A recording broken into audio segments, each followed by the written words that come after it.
Parce que la réalité aujourd'hui dans ce pays, c'est que quand on est un travailleur, bientôt on est un criminel. Quand on défend son emploi, on est un voyou. Quand on se met en grève, on est montré du doigt pour bloquer l'économie. Alors qu'aujourd'hui, on défend une seule chose, l'emploi et l'intérêt général, en Corse comme partout dans le pays, et rien d'autre. Les travailleurs, ils ont la boule au ventre. Pour défendre quoi? L'emploi en Corse.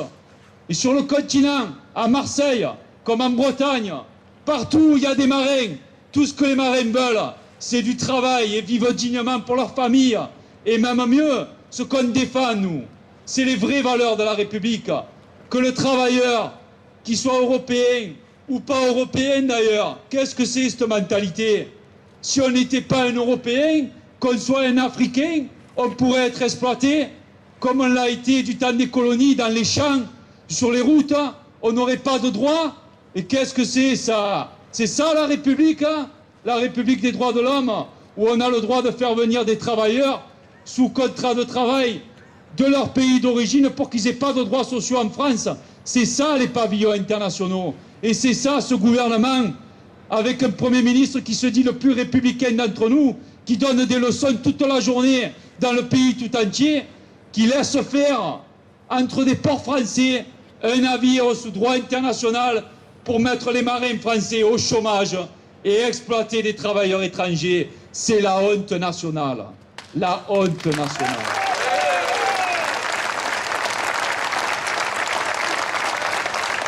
Le niveau social, les règles fiscales, les contraintes environnementales, la qualité du service public. Ce sont les élus de l'Assemblée de Corse et l'État qui les détermine et personne d'autre. Et s'ils veulent les faire respecter dans l'intérêt général, ils peuvent le faire à tout moment. Dans le cas contraire, c'est un choix politique qu'ils doivent assumer. Et les travailleurs prendront leurs décisions dans la démocratie. S'ils veulent nous mettre dehors, qu'ils le disent. S'ils veulent licencier les marins en Corse et sur le continent, qu'ils le disent. S'ils veulent qu'il n'y ait plus d'école de marine et qu'on ferme à Bastia, à Marseille, à Sète, et qu'il n'y ait que des chômeurs dans ce pays, qu'ils le disent. C'est eux les élus. Et qu'ils arrêtent. Et qu'ils arrêtent de nous mentir et d'attribuer les marchés publics à leurs amis. Qu'ils disent la vérité. Et nous, on est prêts à la transparence. On roule pour personne, si ce n'est les salariés et les jeunes qui n'ont pas de travail, en Corse comme sur le continent. Vive les salariés en lutte, vive la CGT, vive la République!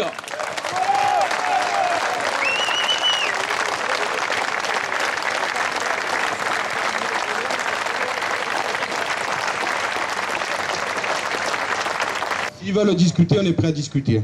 S'ils veulent le combat, on ira au combat parce qu'on n'a aucune raison de se laisser faire. Les logiques qu'on met en œuvre ici, c'est les mêmes qu'on met en œuvre dans tous les secteurs d'activité, camarades. Et maintenant, il y en a assez. De l'argent, il y en a pour satisfaire les besoins, pour permettre à chacun, comme il disait Fred, de ne pas finir au chômage et de créer une société à deux vitesses avec des très riches et des très pauvres. Donc qu'ils l'entendent, on va les solliciter rapidement et il ferait bien de nous répondre. Sans ça, nous répondrons présents aux défis qui nous mettront en face. Merci. Vive les travailleurs en groupe.